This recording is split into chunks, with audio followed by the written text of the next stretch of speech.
Abaphenyi banesonto elilodwa nje vo ukuthi baphenye ngokushona kwalaba bafundi. The scope of the work that we have been assigned to do, they're as follows. Firstly, the circumstances surrounding the incident itself, whether approval was granted for the trip by the department, who was going to be responsible for the supervision of the learners.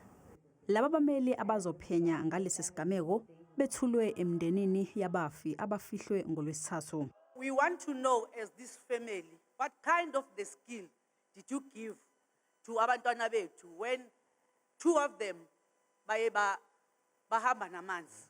Umnyango wezemfundo eGauteng usazama ukulandela imigudu efanele ukuthathela izinyathelo izisebenzi zesikole ezisolwa ngokuba budedengu. We have already started a process with some of the educators with regard to labor relations process. We have given them an OD, they have to respond. Lolu phenyo kubhekeke nokuthi licacise ukuthi ingabe abafundi bake bahlukumezeka yini ngesikhathi bekulenkambo behambe nesikole. Remember, within the investigation there'll also be interviewing learners who were in the camp, and it's quite a big cohort because it was 90 learners.